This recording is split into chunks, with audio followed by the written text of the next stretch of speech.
and welcome to the Comic Conspiracy, episode number 180 for the week of October 20th, 2014. My name is Ryan Higgins, who is here with me this week. Brock Singer. Toby. And Charlie. Toby, what are you putting together? A bat signal. You got a sweet-ass Lego. Yeah. You get all these DC... Or they're almost always... No, they're not all DC. A lot of them are DC, though, aren't they? Are you talking about the freebies? Yeah. No, they go through a lot of their different properties. And Before it was a little Star Wars ship. Oh, cool. And this Cool. week was a bat signal. And Nice. thanks to Charlie, I was able to get one. Most of the time, they are very kind of loosely considered. Like, they'll say, you can build a Joker bot, but it doesn't really look like the Joker or anything really to make it go, that's a Joker bot. It's just, we're making a cool little robot, and we're going to call it a Joker bot. Right. That is cool. You're like It is super very low cool on the because I want to build a police station and put this bat signal on top of it. Hopefully everyone can hear Toby and Charlie because they're like very low on the thing. I also got the Gordon set, the Batman tumbler, the Bane tumbler set. Yeah. So that I have a Gordon to put next to this bat signal. Cool. It's all pre-planned. I bought my first Lego as an adult when I was down in Disneyland. Oh yeah, which one? It was not like a limited one or anything. It's just I got the Batman and Penguin set with the Penguin where he's in like the Batman Returns Penguin car. Yeah. It was like just little Lego penguins with dynamite attached to them. How can I not buy this? But no, I am not. I'm not getting into Lego. No. Yes, you are. No. thing ever. No. The Star Wars Legos get intense. I don't give a fuck about Star Wars. No chance now. I got the Ewok Village. It's the coolest thing. Nice. There's so many damn Ewoks. It's so awesome. Nice. So, we had so freaking much to talk about last week, and this week it seemed like the news did not stop, so we're going to power through a few of these things here, and as always, we will discuss this stuff more and more as time goes on. So if there's anything you heard us talk about and you want us to talk about more, definitely let us know. But first, I should say... we've had a pretty great response to our Patreon the first day. We've had had a bunch of people jump on there already. You. We have, not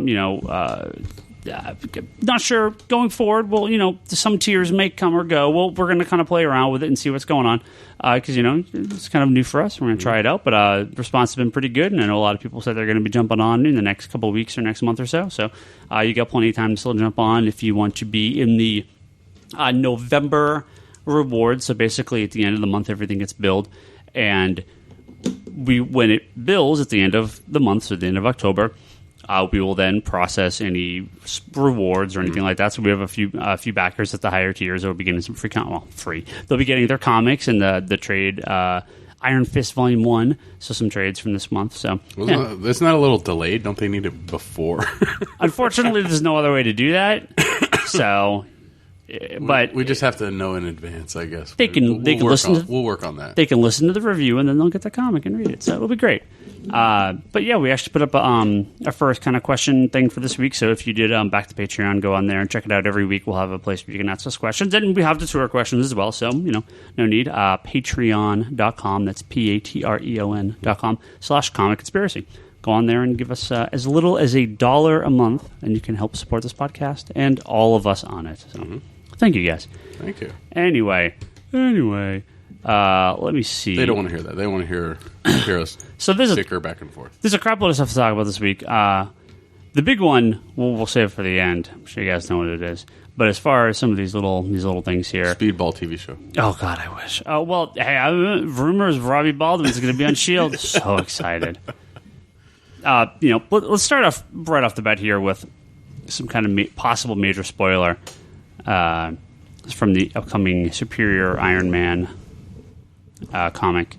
That's the one where he doesn't wear a helmet. Is that Dr. Octopus getting into Tony's body now?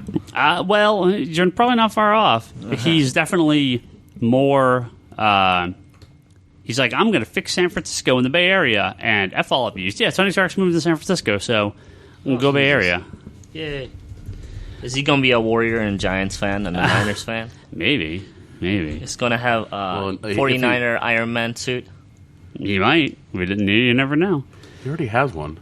But there was a rumor that went out today about some and showing some preview art of an upcoming arc of Superior, or the upcoming arc of Superior Iron Man, since the book starts soonish. It's a very weird design look for Iron Man. Yeah, I don't like it at all. But it's written by Tom Taylor, who's been doing Earth 2 for DC and that's been really, really books, good. and Justice and a few other titles. Yeah. And he promised, there's going to be some crazy stuff going on. And apparently in this first arc, this is spoiler, so maybe fast forward a minute or two if you don't want to hear it. Based on this preview art and some things we've heard, is that Tony Stark will be, whether he wants it or not, giving Daredevil back his vision in this upcoming arc. So Daredevil, kind of his main purpose is that he's blind, and that's kind of one of the major character points. So I'm assuming by the end of this arc, he will continue to be blind, but sounds like they're going to start this off with Tony Stark trying to fix Matt Murdock, because Daredevil's out here in San Francisco now. So I don't know. Thoughts? Anyone care? I could see going the other way, trying to understand Daredevil's abilities enough to build them into a suit. Does Matt Murdock then sue Tony Stark directly after? That'd be awesome. Then you can get She-Hulk to come in and She-Hulk could be part of it. There you go. That'll work. Well, they're already doing that in the She-Hulk books. So yeah, I know. It'd be funny if they did it like the reverse. Yeah, but no, Are you reading Iron Man, Charlie? No. Well, Iron Man has not been out Iron Man finished months ago. Oh, months ago? Yeah. There hasn't been a new Iron Man comic in a long time. That might explain why I haven't been reading it. Yeah, I didn't pick up. I've read one or two issues here and there, but it's terrible, so I've ignored it completely. Well, Marvel, they announced during New York Comic Con, which we talked about last week, they announced the giant Secret Wars event by Jonathan Hickman. And then shortly after that, they announced a new Civil War event. And that's when we recorded last Monday. Mm-hmm. Since then, they have announced House of M, Age of Ultron, Marvel Zombies, Days of Future Past, and Planet Hulk. These all sound familiar. Like I've heard these books mentioned before. See, I'm wondering if what we're really seeing here is they did like that Spider-Man Clone Saga miniseries, right, and stuff like that. Just more of that kind of stuff. Just more. We're going to do a mini-series of these well-known It's like what they events. did with the X-Force in Apocalypse. They had that X-Force that tied into... Yeah, they did like a new take on the Age of Apocalypse and everything. So, to me, I think this is actually going to be part of Secret Wars. That these are like the Secret Wars. Whether there's time travel, alternate realities, whatever. I think these are going to be the miniseries that are the Secret Wars event. So you just made it interesting, and what we're going to get is not. Or it could be like 6 what if one shots. Yeah, probably. Yeah. Which 4 people will buy, which is more than likely what's going to happen. But I think they could do a great job going back to these events, kind of re-examining them. And the only thing that threw me a little bit about this is going back to these events. They're so sort of keyed into who is writing them at the time for me. Right. That the fact that it's not like they're bringing back Pac to write the Planet Hulk one, or it could be. You don't know. Okay, that one I don't know, but some of the other announcements had creative teams attached to them. Did they? At least the Civil War one did, yeah. Did it? I remember seeing a creative team on. I mean, I don't know about Mark Miller. There was some rumor that Mark Miller may be doing a DC book coming up. Oh, God, please no. House of M. He can't even finish his current. Clearly, the art titles on some of these are a little bit different, but I don't think they announced any creative teams for any of this stuff because we don't know what the books are. So, going forward, who knows what they're going to do with these guys? But yes, those are Marvel's events as part of their events for next year. Maybe it's a big, huge build-up to bring Wolverine back. We'll talk about the death of Wolverine later in this episode. So on the DC side of things, there's a bunch of stuff this week. Nothing huge except for the movie stuff, but this is interesting. DC has been, according to Bleeding Cool, creators have been asked to bring their stories to a close before the DC kind of move event that they're doing, where DC's going to be shutting down their offices for a few months to move to Burbank, California. So this makes sense that clearly they're going to have this kind of fill-in event that's rumored to go on for those. I think it was in March and April, or February and March. Wasn't that like you were saying, it's like ties in with the Crisis anniversary? I think it's right before that. Oh, okay. I don't think it's the crisis should be April, and I want to say this should be like February, March, maybe it's March, April. I can't remember when it is. Either way, yeah. It's too far out to remember. So a lot of these story arcs that are going on right now in the books, more than likely they'll be coming to an end. I don't think it's going to be like Flashpoint style where they reboot stuff. I think it's just a little break in the line for a few months while these fill-in issues come in. But hopefully they're cool. They, DC said they've got some big creators working on these, and not traditional DC creators as well. So could be some cool people involved. We don't know. As far as the DC solicitations that did go up today. Marvel's go up tomorrow, so I'm sure there'll be some big stuff in there, but we'll talk about those next week. But for this week, the big one, clearly coming out of Batman and Robin, number 38. Again, spoilers here if you don't like solicitation in the cover art. But for Batman 38, which has been about the rise of Robin, right? Robin Rises, which seemingly is the return of Damian Wayne. Mm-hmm. Based on the current arc of Batman and Robin. It has Damian Wayne in a very Superman-like pose. He's pulling his shirt open. He's doing the whole Superman thing, and a bunch of bullets are bouncing off of him. But it's Damian Wayne alive and very well, apparently. So, yeah, don't know what this is going to be. This could just be coming out of the Lazarus Pit craziness. It could be some sort of new super soldier serum or some stuff. I don't know. But I've been enjoying Tomasi's...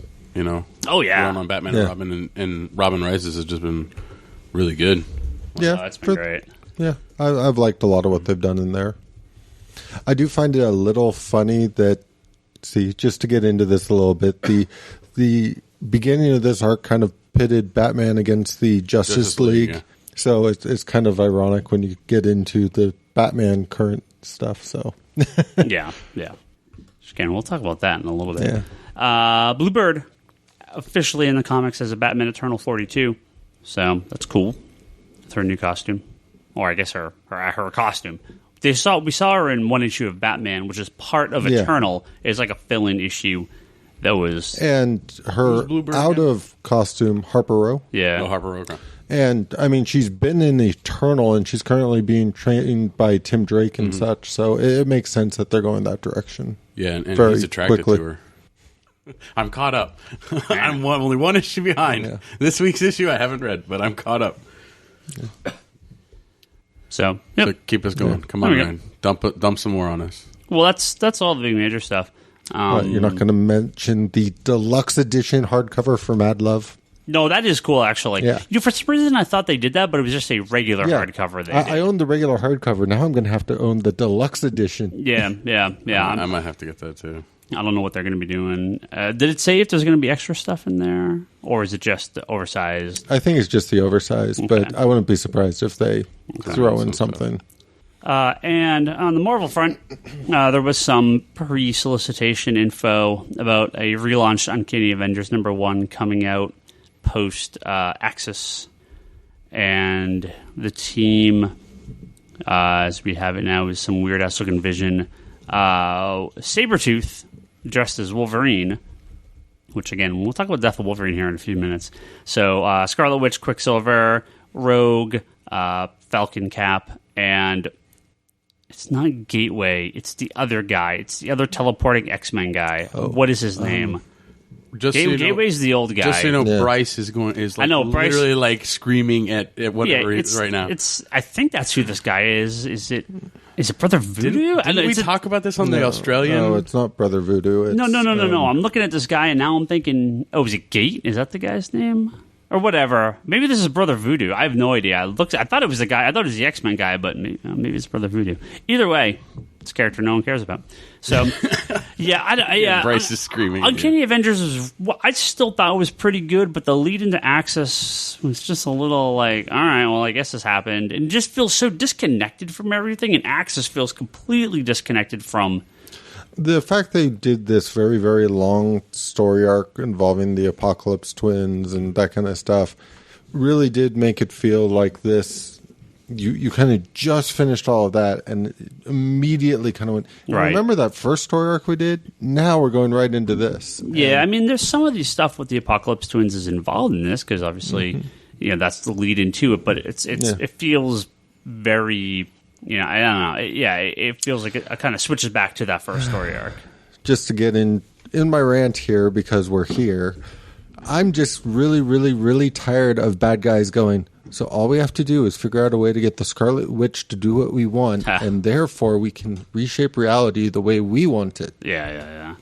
Well, that's what they've been doing. Yeah. I've only read the first issue of Access. Second wasn't that great. But I was not impressed with that first issue. I think I said generally have enjoyed Remender's work at Marvel, with a couple exceptions. And Uncanny Avengers, I have for the most part liked, but I thought the few issues leading in felt maybe they were just rushed. Well, the few issues leading in, and this is kind of good and kind of bad, there were a bunch of issues that were all labeled like Prelude to Access, and they're all actually connected. Yeah, like setting up Magneto and getting him over there. Exactly, and it feels much more complete if you read them all rather than just the... Where does Cyclops getting captured happen? Did they even show that? I don't think so. I don't think they showed that one. Because in Uncanny Avengers, they open a door and there's like a bunch of nondescript random people just in there. Yes, I agree with you there that came out of nowhere to me. And then in Axis, it's Cyclops. And you're like, well, that's not what was in the last issue. Maybe it happened in Uncanny X-Men. But it didn't. No, okay. I've been reading that. Yeah. So it didn't happen in that one? No. That's been dealing with the Xavier will for like thing. 6 months. It feels like it feels like they've been dragging that story on forever. So I guess this is a good enough time to talk about Death of Wolverine, since we have Logan Legacy going on right now. We're going to have the weekly Wolverines series featuring Sabretooth. My current guess is the Logan Legacy leads directly into that. So. Right. Yeah. What is it? Who is it? It's Mystique, X-23. Bryce, I'm apologizing. A resurrected Dakin, yes. Yeah. Bryce gets that apology. Or Omar, or whoever the hell was telling me that. Somewhere Bryce is laughing right now. Of course it's going to be Dakin on the team. I'm like, but Dakin's dead. Did they explain how they bring him back? My guess is it still just has to do with the whole Uncanny Avengers crap. Yeah, it's going to be an Axis or Uncanny Avengers. Well, they kind of had him resurrected by the Apocalypse twins. Well, he's a horseman. Yeah, right now.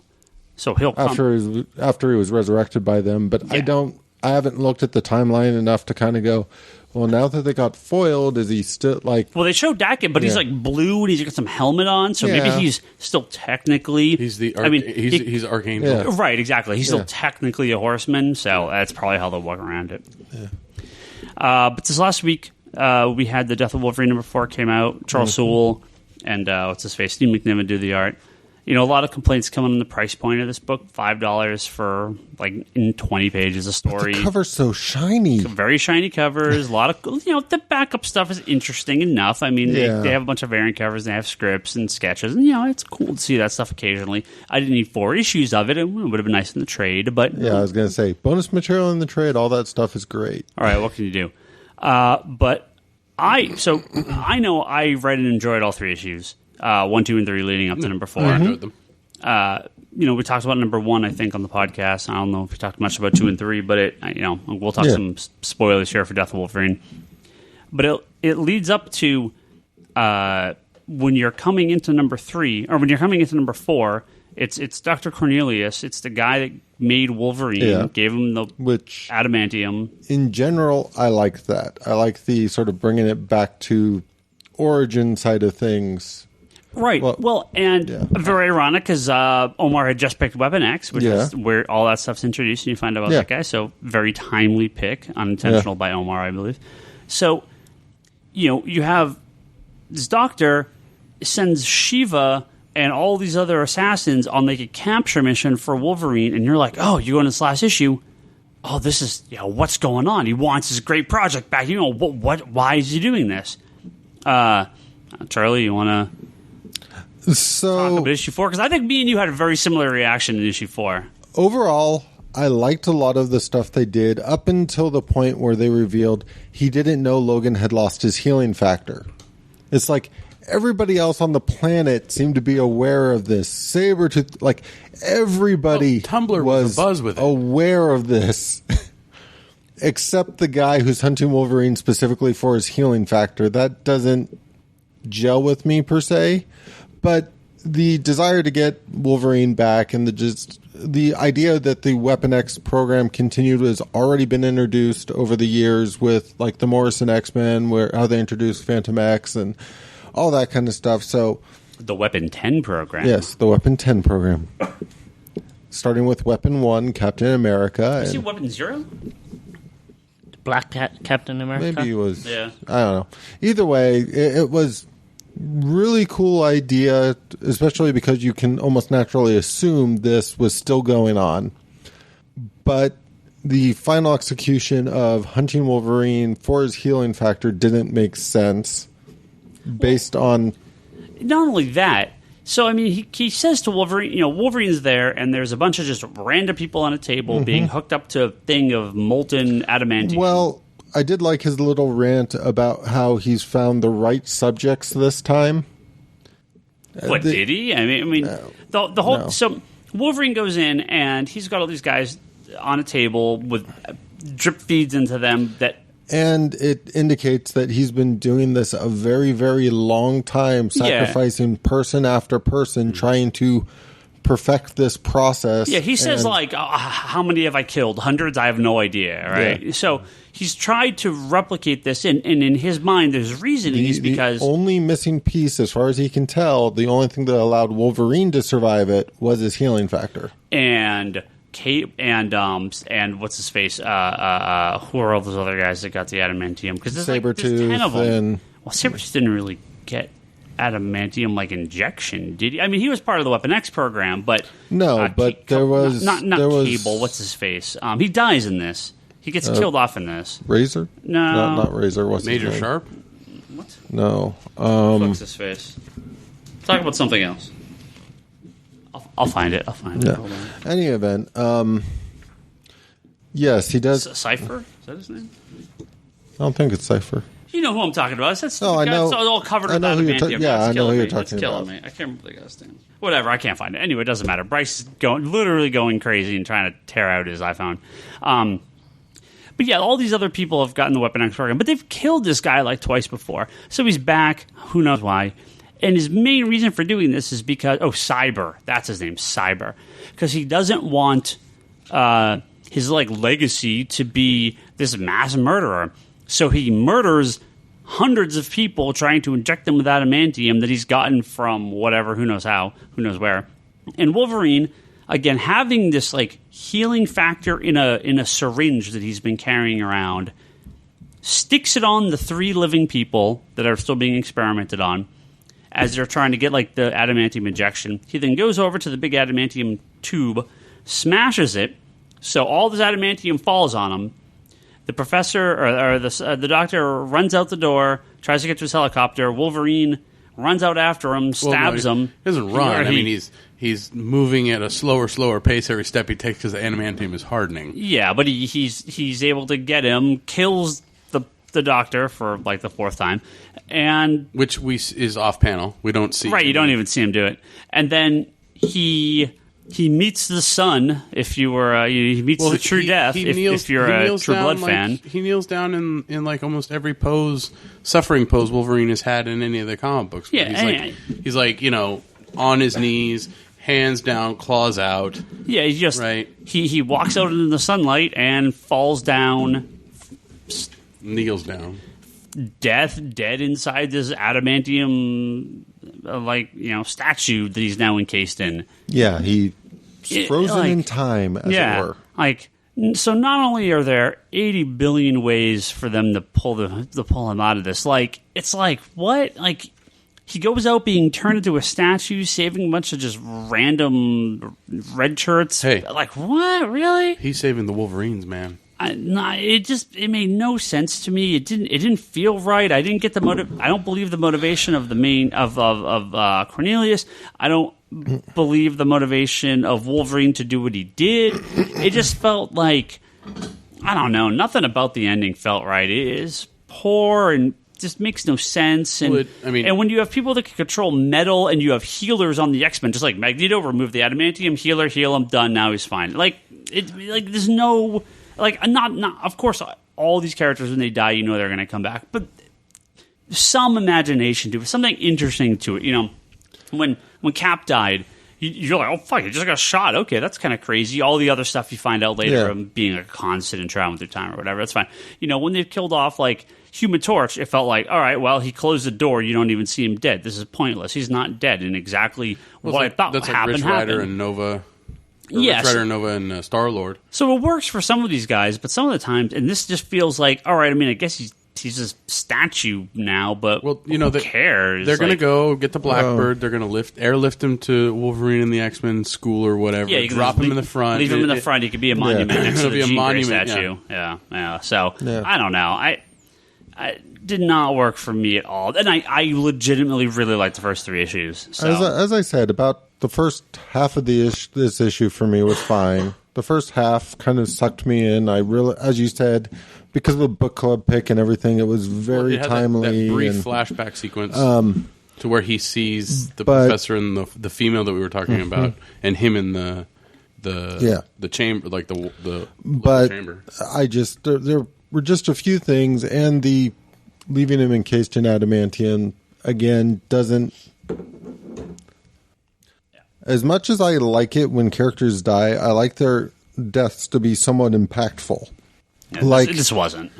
Like, you kind of get into the, oh crap feeling when you're done reading the issue, like with the Cap getting shot or Damian getting beaten to death and blown up. Even though there's easy ways to get around it, that death felt real. He gets impaled, they have a body. Right, I mean, the last page of that book was just Ra's al Ghul with the clone of Damian's, you know. So I mean, obviously there's easy ways around it, but this just did not work for me. For me, you have these lists and lists of people who had really good, impactful deaths that got people talking, and in a way, this gets people talking. Just like, what the hell is that? But it also feels like it's going to blow over a lot faster.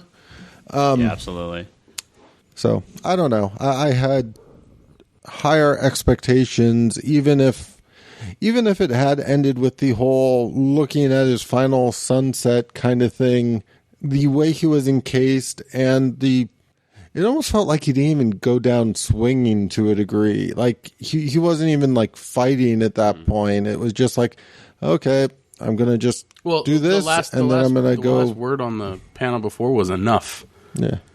It was, I just felt. And I had the feeling when I was reading that this is way too short. Like, the first 3 issues I was reading, I'm like, this is really good. Like, I would have loved to have seen a little bit more build-up with all these assassins coming to get him, but we're kind of dropped in to where, you're going to find out some information and go do something now about it. Yeah. Where I would have preferred it kind of, we had a little bit more of a lead into that. Yeah, and then this issue was just way too quick. After, we found out who it was. Being said, we talked a lot about how this evolution of Wolverine being uber-powered, coming back from a blood stain and all that. Depending on how they bring him back after this, they might sort of reset a certain amount of that and possibly restore him closer to what he used to be in a lot of ways as a character. So, well, let's talk about life. Let's talk about living inside a movie theater for the next 7 years, because that's what we're all going to do. So while Marvel obviously beat DC way to the punch for this big kind of connected universe, DC came out swinging this past week announcing... So we had dates for Marvel and DC movies going through 2020. We now have movies for DC. So these are all official as of the president of Warner Brothers announcing all these at a not a press release. What do they call it? It was like a shareholders meeting. I love the term of these are all official, because I've trained my brain now to kind of go, when they start filming, then I will consider it official. Of course. For anyone that listens to the Geek Box, the movie's not real until you see a trailer. I totally agree with this. We had a big conversation on the Geek Box this last week about, when these things are official or not. To me, one person talking about it offhandedly in some random interview does not make any of the casting or announcements official. The president of Warner Brothers being up, my argument was, until I see a press release from the company, it's not official. The president of Warner Brothers standing up on a podium talking to shareholders announcing their movie plans for the next 6 years is as official as I think you're going to get. So, I don't, All right, what's our list? until we start, I don't need to I see don't know. footage for this stuff. Until a script has actually been greenlit. Of course. Of course. Unless they announce Jeff Johns would be writing all the movies, then I'd be completely and totally. It's official. It's got to be. Well, we're going to go through our full timeline here. Obviously, dates and movies are not matched. Subject to change. Yeah. My only question is why didn't they bother announcing this at New York Comic Con? There's no see. Okay, and here's the thing: there's no reason to. Why? I think they would have built a bigger impact. Doesn't matter. You don't need to. These days, you don't need to announce stuff at Comic Con. The fact that Marvel announced so many new things at New York Comic Con is kind of surprising. You could announce one thing every couple days and have always be on the news. They didn't announce the entire cast of Arrow at Comic Con. They announced like one guy, then one guy, then one guy. Then you keep it in the news, right? Mm-hmm. Yeah, they could have done it with the movies. Same thing with like the Flash and stuff like that. They're like, Right. this is Captain Cold. Oh, this is I think they could have. I think they could have stole the spotlight at Comic Con. My experience with a lot of this stuff has gotten to the point where stuff is breaking on the news sites technically before the panels in a lot of cases. Sure. Like they already. We had no idea this was coming. Yeah. No one. I mean, we knew it was coming eventually, but no one Yeah. knew that we were going to get movies. So they all kind of time how they're going to release the information, when they're going to release the information. But as soon as it is released, it's everywhere with different interviews, with different statements, with promotional images directly from the company at this point. It's all... They're controlling it more so than... Right. They don't need to do it at cons anymore. Yeah. Well, our list. 2014, we have Big Hero 6. Disney comes out very, very shortly here. Technically, superhero enough. 2015, we know the dates. We know the names. May 1st, Avengers Age of Ultron. Mm-hmm. July 17th, Ant-Man. August 7th, Fantastic Four. Mm-hmm. 2016. Now, this is where we start getting into the stuff that we did not know, that we did not officially know about prior to this. So we start off with stuff we know. February 12th, as far as I know, Deadpool. I don't think they're going to hit that date unless they're hauling some ass. But who knows? They could, but it depends how far into it they are. March 25th, Batman v Superman: Dawn of Justice. We already knew that. What was the date? March 25th. Wow, they're starting it early. Early, yeah, which is good. Thank you. May 6th, Captain America 3. We already knew that. Again, no subtitle, but May 27th. All sorts of rumors around that now, too. Yeah, Civil War. May 27th, X-Men Apocalypse. Again, I'm assuming that's as official as we're going to get, but I could see that date slipping. I don't believe they're going to get it out that quick. Was August 6th? May 27th. May 27th, sorry. July 8th is untitled Marvel movie. Most people believe it's Doctor Strange. I think it's a very good chance. However, Marvel, as of the recording today, has in no official capacity announced a Doctor Strange movie. Sorry, guys. Aren't they supposed to do Guardians? Well, that's later. That's 2017. Oh, okay. There's only one other date in DC's official announcement of movie dates. So they announced 10 dates, and now they've announced 10 movies. Since we already knew Batman Superman, it's pretty easy to assume August 5th is Suicide Squad. Yeah. Directed by Toby Sidler, because I don't know who he is. David Ayer, who's done movies such as... Training Day. And some movie that just came out. Sabotage. Bunch of street movies. You're excited for this? Yes, actually, I very much am. Yeah. That's actually, out of that entire list, that's the only one that made me go, okay, that I see working, that I want to see. And the rest of it, I was like... Yeah, and again, DC's going to haul some ass to get this movie, but a little grounded, a lower budget movie. I could see them getting I just think it's quick. a perfect fit. Yeah. Suicide Squad and David Ayer, I think, is really one of those great fits that I think would work, and I'm glad they're doing it. Totally. I'm glad they're doing it, but I like the way Arrow did it better, where you introduce some of these characters beforehand in other movies or whatnot. Yeah. That way you kind of have that built-in knowledge of, this was a bad guy. This is coming right off the heels of Batman v Superman, so it's... But it doesn't sound like they're going to get anybody into the universe prior to the Suicide Squad movie. They could introduce Amanda Waller and the concept of the squad at the end of Batman Superman. I mean, that seems well within possibilities. Especially if they're going to build the Suicide Squad as sort of their answer to the Justice League, right? Yeah. What if it's the same Amanda Waller from Green Lantern movie? It very well could be. November 11th, Sinister Six, Spider-Man spinoff. Again, I don't know how official that's going to be I mean, I'm assuming I keep hearing it's on, it's off, right, it's on, it's off. Right. March 3rd, Wolverine 3. This is 2017. Again, who knows how official that is? Obviously, Fox is going to just throw everything out they possibly can. And it's possible. May 5th, obviously, Marvel movie will be coming out that day. We don't know what it is yet. Now we have June 23rd, and we have November 17th for DC movies. They have also officially announced that year that Wonder Woman and Justice League Part 1 will be released in 2017. My money's on my money's on Justice League in June and Wonder Woman in November. That's a very safe bet. Yeah, that's my call. We'll see what happens when it actually comes to it. Could that November date be the Sandman movie? No, we'll get to Sandman and other stuff at the end of this, because they officially announced the movies and the dates, and then there's other stuff. But we'll get to that in a little bit. July 14th, Fantastic Four 2. All right, good luck with that. Again, I'll believe it when I see it. July 28th, Guardians of the Galaxy 2. That's official. Marvel's announced that. Another Marvel movie, November 3rd. Again, we don't know what that is. Also, a female-fronted Spider-Man movie, a Venom movie.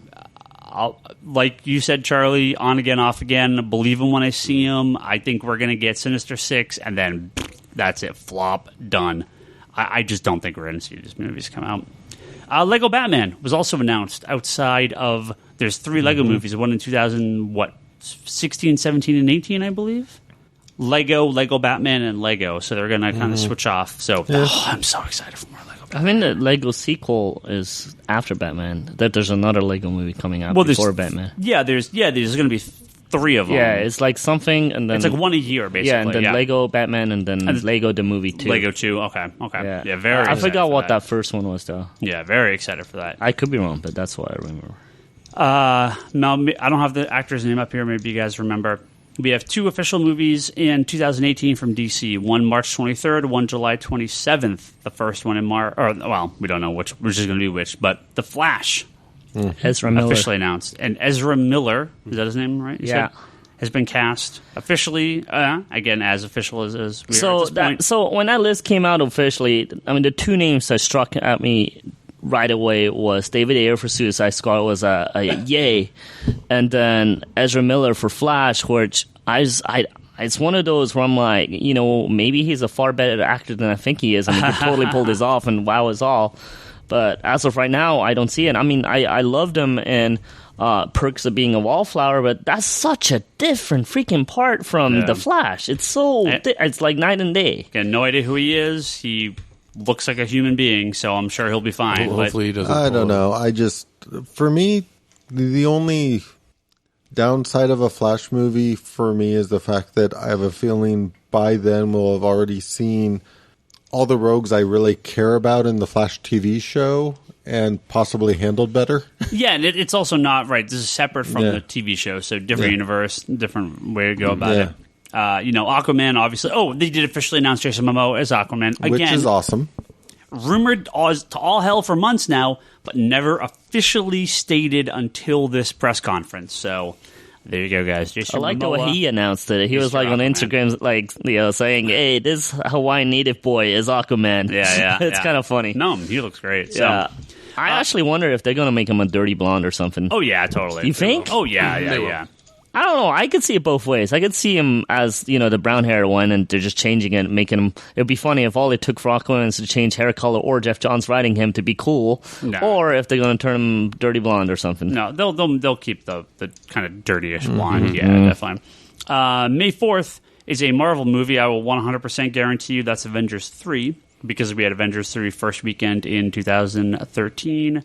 I'm sorry, 2012. Then 2015, and now 2018, 3 years apart. Avengers 1, 2, 3. May 6th, also another random Marvel movie. July 13th, random X-Men movie. November 2nd, random Marvel movie. And Amazing Spider-Man 3 is also supposed to be 2018. Good luck with that one, Sony. 2019, we have a random Marvel movie, May 3rd. Don't know what it is, but Marvel locks down that date. However, we have 2 dates for DC, April 5th and June 14th, one being a Shazam movie with The Rock officially now confirmed, despite him confirming it himself for months, as Black Adam, and Justice League Part 2. Well, we all know DC movie franchise needs some franchise Viagra, so that The Rock gets cast, of course, makes perfect sense. Which I'm so excited for that. Yeah. And Justice League Part 2, more than likely, that'll be I'm guessing that's a June date. Just that seems right. Yeah, summer blockbuster would be in the summer. It's a safe bet. And then 2020, they're as far as we go. April 3rd, my birthday, and June 19th, one is Cyborg and one is a rebooted Green Lantern. Please be Green Lantern on April 3rd. That would be a great birthday present. So, Chris, as long as it was... And they did announce the guy that had been rumored as Cyborg. I don't remember his name. Oh, yeah, that was a while back. Sam Fisher or something like that. I'll have to look up the guy's name. But he, again, I, as far as I know, officially announced as playing Cyborg. More than likely going to be in Justice League and all this other stuff. So this does not include Thor 3. That's on the list somewhere. We don't know where it is. X-Force. I think that's in limbo at this point. Again, yeah, we don't know. Super rumor forever. And same with Gambit. These rumor things. We don't know what's going to be going on. Neil Gaiman announced, and he didn't announce it. He mentioned on Twitter that the Vertigo movies are not part of the DC announcement. Vertigo is going to run on its own separate film schedule, which includes Sandman and Justice League Dark. So we don't know when those movies are going to be. And they said that this also does not include solo Batman or Superman movies. Yeah. So not only are we going to get 10 movies in those 6 years or 5 years, we're also going to get Sandman and Justice League Dark and at least Man of Steel 2, and I would gather at least one Batman movie in that time period. So I don't mind going and watching a superhero movie or a comic book related movie every week or every 2 weeks in the theaters. That's just fine with me. Oh, yeah. So you're going to get it because holy crap. Marvel is going to have to answer in the next couple weeks about that's on top of all the TV shows. Yeah, I was about to say, movies, TV.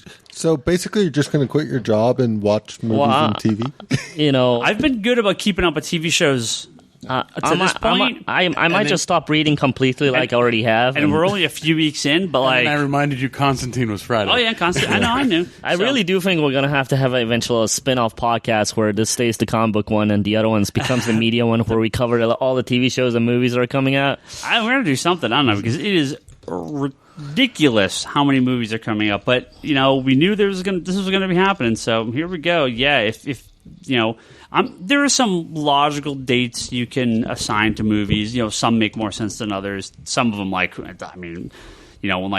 and Aquaman are coming out, I don't think it matters when they come out. I'm sure they're both fine. So, yeah, DC's got their work cut out for them. Marvel's obviously going to have a similar list, but they just haven't announced it yet. Marvel beat us to the dates, then DC answered, and then DC beat Marvel to the movie list. So, let's see where they're going with this. If you guys listening, if you got any thoughts on the layout of the movies, or if you got a favorite you're looking for, or what you think of these guys, send us a question. Well, didn't Guardians become the third highest now? Yes. This past week? Yeah. Guardians of the Galaxy is now the third highest grossing Marvel movie, which is kind of nuts. So it is Iron Man 3, Avengers, and then Avengers is no one. Okay. Avengers by twice Guardians number. So Avengers, Iron Man 3 and then Guardians. Yeah. Oh, come on, Guardians just beat Iron Man 3. It's not going to happen. Damn it! No, it's hundreds of millions of dollars off. It's not going to. But you're very happy the Guardians did so well for a movie that was about a bunch of no ones that no one knew anything about. I mean, that word of mouth made Guardians.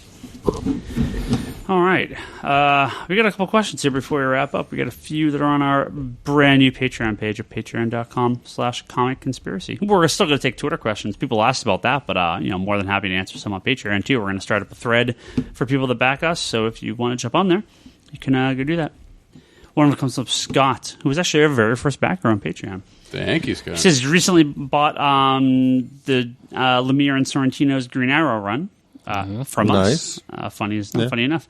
And I think I might bind them in the future, but I don't know what to do. Any tips from you guys? Potentially a Brock tutorial next time he decides to bind something. Well, I mean, if you're just going to bind...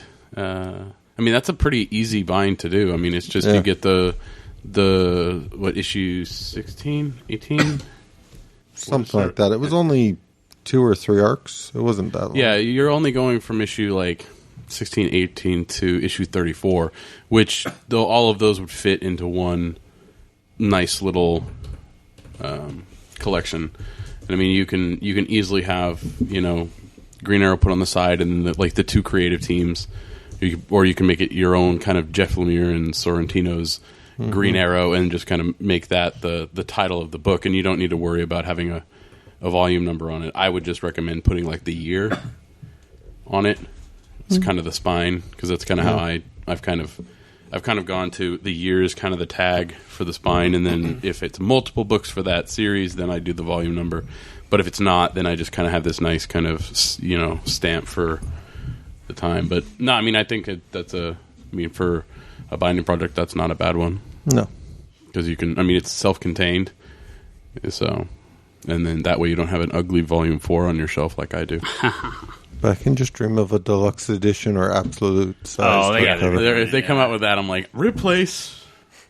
So Christopher on Patreon. In regards to the binding tutorial, yes, I'll see what I can do.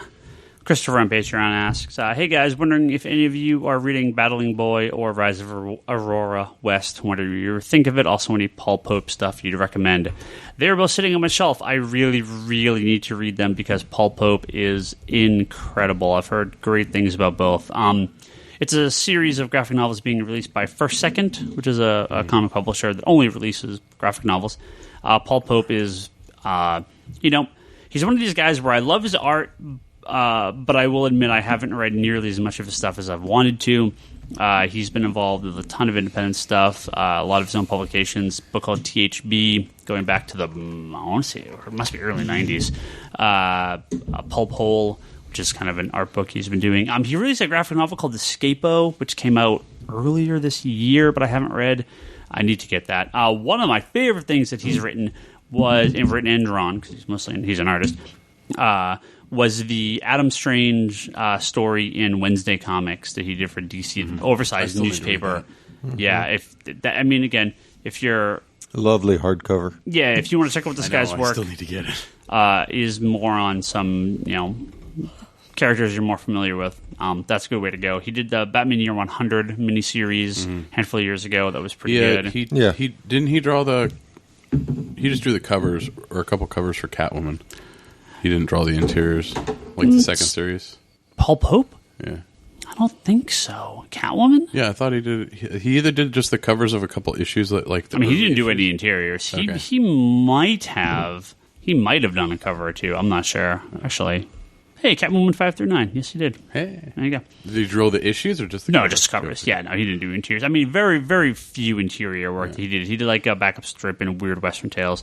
He did one of the strips in the Bizarro Comics hardcover. So, he's worked on Dark Horse Presents Negative Burn. Anyone can read his Wikipedia page and find out all this stuff. Great, fantastic artist. How do you describe him?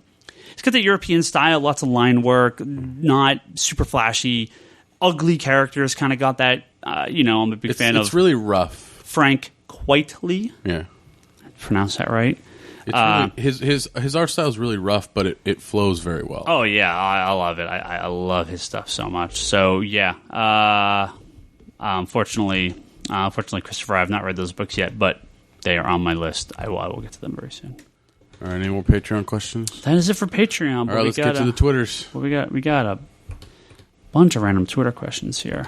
A guy named Wayne wrote me and said, I'm also a big fan of Speedball and the New Warriors. You are not alone. So thank you, Wayne. They are awesome. They're my favorites. Good. You guys could start your own fan club. Should. Don on Twitter asks, what comic book should I read before Constantine begins on Friday? I would probably watch the show. Just watch the show. There's 320 some odd Constantine comics to read if you go back to the original Hellblazer book plus the new stuff. So. Or you could watch the movie and then be mad that Constantine is blonde now, and that he's British and stuff like that. Just watch the show. Yeah. I mean, if you really want, pick up some of the new stuff, the new Constantine book, maybe Justice League Dark, or go grab those first few volumes of the Vertigo series. You know, the Vertigo stuff, that's what it's going to be based on, those early Vertigo runs. That's sort of my general take on it, is watch some episodes of the show and start picking up the books that stuff is based on. Just because I'm guessing they're not necessarily going to cover every single arc that happened in the comics, so it will probably jump around. Off, they could. Well, in the long run, they could, but I doubt they will go in exact order. This is true. Yeah. Oh, hey, here's a question. This is from Timothy on Twitter. He says, Batgirl 35. How was it? How long will it last? Are you going to continue reading it? Hashtag here's my dick pic. We should talk about Batgirl 35 here if people are wanting to. Do we have to? No, real briefly. I read Batgirl 35. I was not a fan. I was not a fan of this comic book. My concerns going in were pretty much my concerns when I left. It doesn't feel like Barbara Gordon. Nope.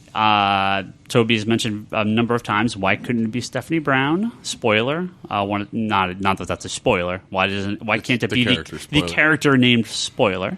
Yeah. And it just fits her so much more. I agree. I really don't get it. I mean, you have a character that fits the market already. In fact, that market already likes her. I don't see all the Tumblr and all the requests. Why can't they just create a book for them? I don't see because Barbara Gordon. Right now it's all about her and Batman Eternal and what they're doing there. Barbara Gordon is not a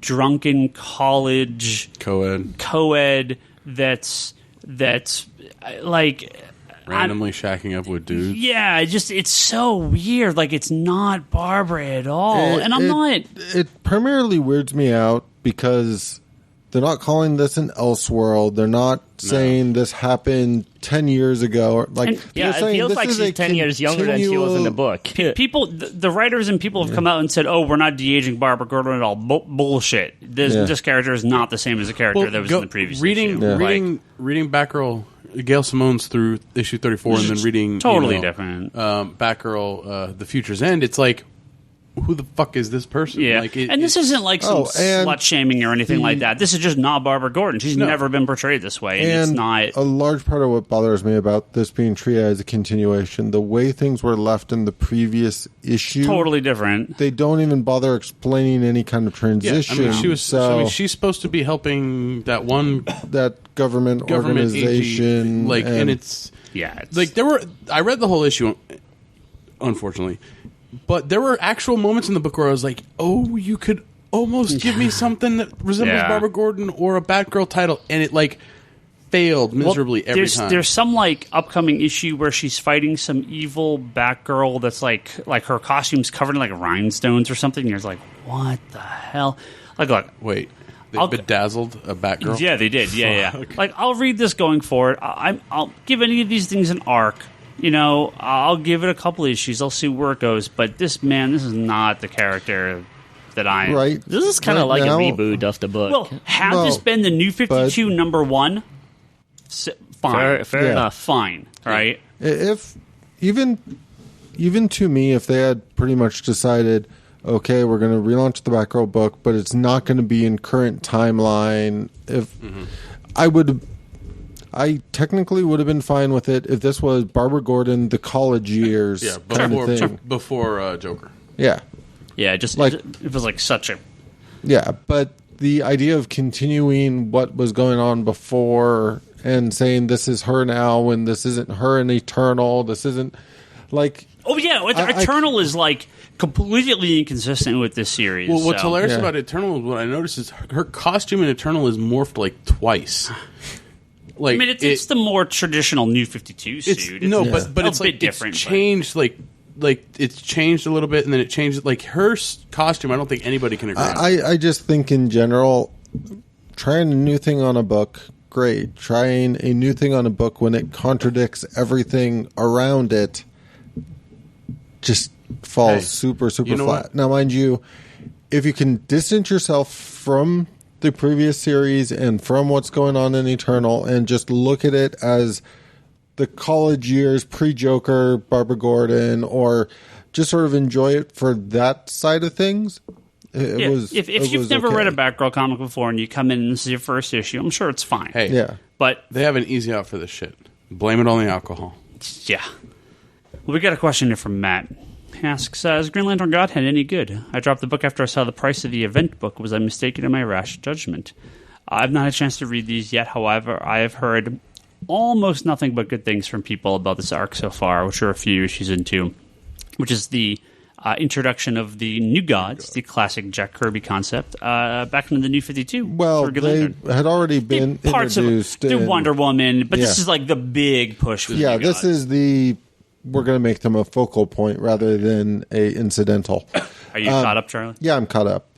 So, in general, all the ingredients of this event are good. The rationale behind the event is good.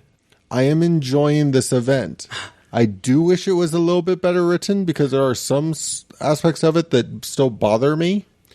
But I am not regretting reading it. I'm not shaking my head constantly going, oh my God, they're fucking this up. It's one of those things where I'm like, this could be executed a little bit better, but the event is solid. Mm-hmm. I like to go back and say that Charlie just used the F word. That doesn't happen too often. Well, when he talks about Green Lantern, it does. I mean, I've read it, and I think for me, it's a lot stronger, like story-wise, than kind of the previous stuff that we've been reading. But can you explain to me why they don't just give Mogo a new ring? Yeah. Well, there's that. Hold on. I'm getting there, Charlie. I'm getting there. And why I'm getting there and you're not there is beyond me. But I think you want me to say it so you can add it. Yeah. The New Gods go and get lantern rings from every lantern, and it is the most pathetic shit I have ever seen.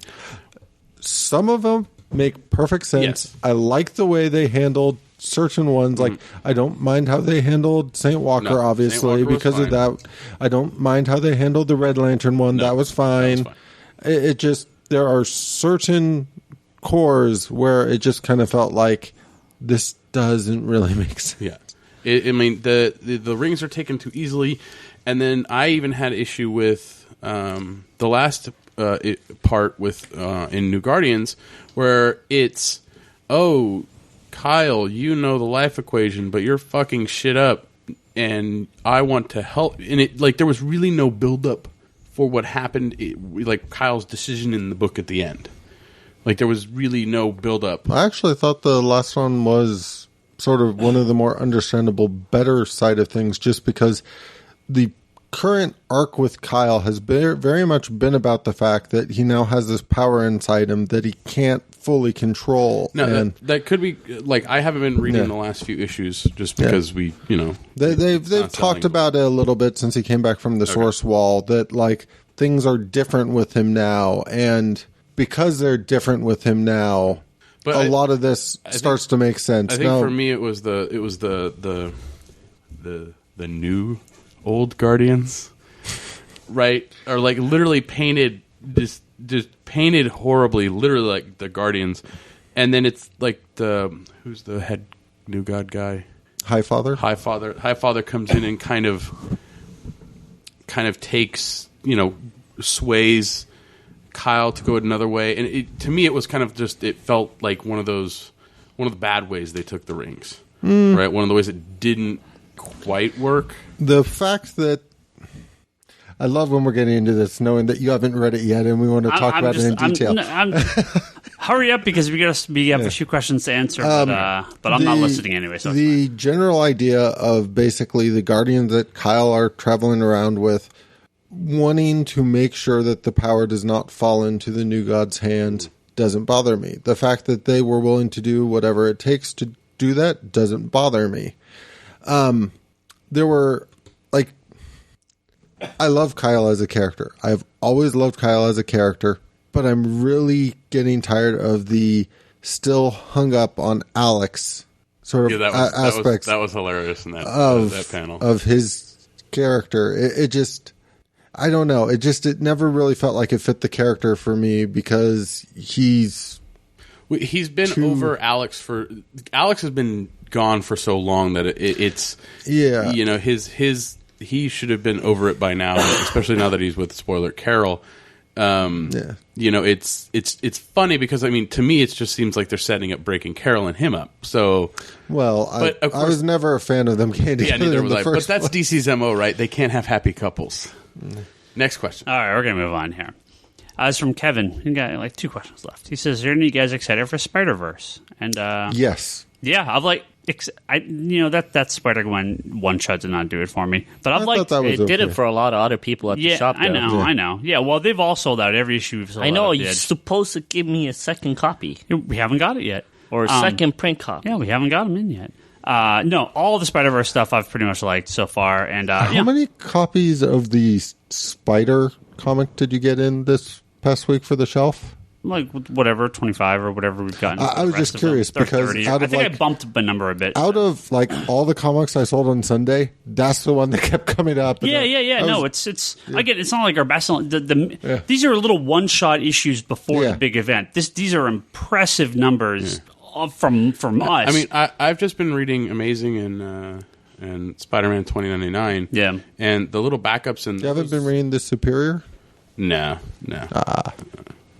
Fuck Superior. Well, it's just a miniseries that ties back in, but continues the numbering. Yeah. To me, the idea of we're going to do a big crossover event with Spider-Man Noir and Spider-Man 2099 and Superior, like that's not what gets me excited. What gets me excited is we're going to do Spider-Man and His Amazing Friends. We're going to do like that. Is where like the floodgates start to open because I know so many versions of Spider-Man so well, and the funny thing is you're wearing a Spider-Man shirt right yes, now. Yes, I may have missed it, but I know they said they're going to be in there. Have they shown the Japanese Spider-Man, the live action one yet? Because he's supposed to be in the show. No, I don't think so. Or he's supposed to be in the comics. Are they going to do the one? Do they have Giant Robot? Yeah. Are they going to do the one with the boner? All right. Yeah. Shut up, Kevin, it's been really good. Joseph asks, I'm soon to be a dad. Any good advice on introducing my kids into comics when he gets older? Yes, put him in his crib. As we have a couple parents here, you guys can discuss this. The one guy that doesn't have kids is the first guy to answer. Yes, do it. So, in general, I have got my kids going on a lot of different things. My main piece of advice is find stuff that's going to appeal to you on some level that might be different than what's going to appeal to them because So the way I treat a lot of this when it comes to my kid is the more I can introduce them to stuff that I like, the less they will subject me to stuff I don't. Yeah. So I was very, very into get my kids reading some Usagi Yojimbo, get my kids reading Tiny Titans, get my kids reading Bone. Anything by Franco and Balcazar. I tend to go for there's a lot of good books out there for kids that as an adult you will enjoy reading to or reading to them. So that's my general advice is don't overly worry about I'm going to get them the My Little Pony comic book or something. Just try and find sort of a common ground of something that you would like to share with them and they will also like to read or get into. Yeah, I've found, because your kids are older, I found that, especially with my son, just kind of brand association. So, I constantly wear comic book T-shirts. And so I have a Justice League Free Comic Book Day T-shirt, and when my son was little and I'd change him and I'd stand him up, he'd look at my shirt and I would point out who each character was. And so now he pretty much can be, he reiterates who those characters are. And, when he comes into the store or when we're out and about, he'll see something and he'll say Spider-Man or Batman or Superman or something. But I found that, especially kind of getting them into comics, it's if they see something that they like that might be associated with comics, it's a good way to get him in. I grabbed a Monsters Incorporated comic book when he was really watching Monsters Incorporated because he saw it. He's been playing he's 3 and he plays Angry Birds. So we grabbed an Angry Birds comic off the shelf. So it's, once they get to a reading level, like Charlie said, you kind of want to guide them. Well, even before my kids were at a reading level, I was reading Bone to them and stuff like that. So I'm a big fan, especially as a parent, of trying to. So my kids get into all sorts of things on YouTube or Netflix, and yes, there's a fair amount of that stuff where I'm like, can you turn that down, or better yet, turn it off? So I'm very much into my kids get excited to watch Doctor Who. Nothing makes me happier. So there you go. Well, one of the best things I have is every time my son wants waffles, I have to play the Waffles song from Teen Titans Teen Titans Go. And I literally have to get my phone out, and I have to go on YouTube to the person that uploaded the clip. And he has to watch the entire Waffles song thing with Psycho Pirate, right? It's hilarious. And he'll sing, and every time Psycho Pirate, it's like, he'll scream, ah. But yeah, I think it's just, it's association and kind of positive vibes towards the stuff, and not kind of forcing it on them. You know, if my kids get older and like, comic books, does baby stuff, I don't want to say, what are you, a baby dad? I'll be like, yeah, I'm a baby, and I go clean your goddamn room. Right? So, but I mean, and come on, when they're babies, you can dress them whatever you want. I got that Walking Dead onesie for my daughter, my little ass kicker one. Oh man, my mom's like, what the F is that? I'm like, it's my daughter. I can put her in whatever I want. Nice. All right. That's a podcast. Yeah, we can be in the parenting section now. Thank you, guys. Yeah, we got nothing else. That's all good. Yeah, I got nothing else. Okay, let's wrap. Did you pimp the Patreon? No, the 150, 200 comics in a box. No. But I can pimp the sale we're having this weekend, That's Friday, true. Saturday, Sunday at Comics Conspiracy, 1015-A East Fremont Avenue, Sunnyvale, California, 94087. Monday through Friday, 11 to 7, 11 to 7, 11 to 6. Bunch of sales at the comic store. Well, one sale with all sorts of varied amounts. Mm-hmm. And Ryan was right about Batman 35. Oh, yeah, we did talk about Batman 35. I hit it under my death Wolverine. We'll talk about this next week. We'll talk about the first part next week. Because we'll probably have nothing to talk about. This weekend, sale at the store, Friday, Saturday, Sunday. 50-cent books outside, $60 for a short box, $100 for a long box. That's a lot of comics. I'll be here on Saturday all day with Ryan. Yeah, I'll be here Friday and Saturday and Sunday night. If I can find time, I'll stop in to say hello. Yeah, you're gone. You're a rare occurrence. Charlie's not here for a sale. So yeah, my wife is taking part in one of our friends' weddings this weekend, so my weekend is shot. Toby will be here Sunday. Come bring us some coffee, wake him up, and he'll be drunk and hungover. 'Cause I just assume Toby drinks constantly. He looks like he's been drinking constantly right now. He's half asleep. Beat like no a comment. Yeah. We're doing $1 back issues for the stuff inside the store. If it's $9.99 or under, it's $1. $10 and over is half off. 25% off current comics, 25% off trade paperbacks. So come down to the store and check that out. 20% off toys and statues. So yeah, big discounts on everything in the store. Just about everything. And yeah, we decided that we have a storage unit full of comics. So I put up something today, and I've already got a crap load of responses about it. So these will make excellent Christmas presents for any kid. We are doing something in the store that I've seen other stores do. You may have heard me mention a number of times on the podcast in the past. We've been picking up a lot of big collections recently, and we have filled a storage unit with basically discount comics, books that we're going to put out in dollar bins or 50-cent sales or sets or cons or whatever. And we are about to break the thing. Like, we have no more room. So I have to start. I mean, I've wanted obviously try to get rid of the stuff whenever I can, but I'm really trying to get rid of it now. So we're actually doing what I've seen other stores do, pretty successful. And, so we're going to have the same over here. It's basically a small diamond box. The boxes that we get our comics shipped in, we're going to have in store here. It's not that small. It's not that small. You can fit 150 to 200 comics, somewhere in that range. If it's a bunch of old books, annuals, bigger issues, yeah, you're on the 150 side. If it's all brand new comics, it's closer to 200. It's closer to 200, maybe even more than 200. So roughly, you're getting a shitload of comics, and it's random. It's all random what's in there. However, there is a lot, if not mostly, Marvel and DC.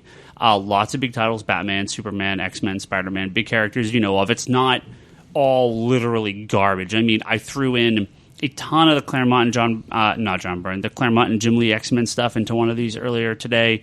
I threw in a good amount of some Amazing Spider-Man issues, I shouldn't say Amazing Spider-Man. I should say Spider-Man issues, the McFarlane one.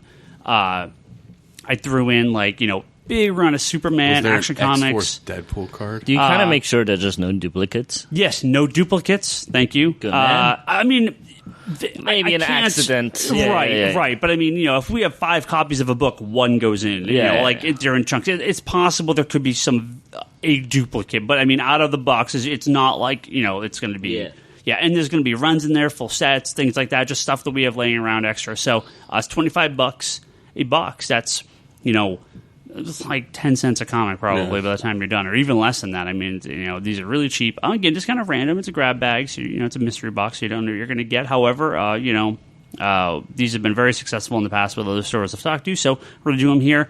It does cost a little bit when we have to ship them, so if you're out of the area and you want one of these, we will ship them U.S. only because they are pretty heavy. It's probably going to be about $15-$20 to ship in the U.S. $40 for a box. Roughly $40, which still $40 for 200 comics. That's still a really good deal. Yeah. So these are fun for. I've had one guy actually. Whoa. Charlie's. What the fuck? You guys trying to get some here on me? Well, okay, I see how it is. High score, Charlie. You're 1.4 million last week, you asshole. So I heard of one guy that was like, boom, nephew's You Christmas. do realize Leanne beat me last week, I right? know she did. Leanne, nephew's Christmas present taken care of. Boom, 200 comics, random, have fun. These are great, and especially if you just want to burn through a bunch of old comics. I threw Silver Age stuff in there. I threw Bronze Age. I threw books from last week in there. So it's all over the place. I mean, it's basically just like your own little kind of. You go to the comic store and there's those random bins you used to go through as a kid. But this is your nice little chunk of it. Yeah.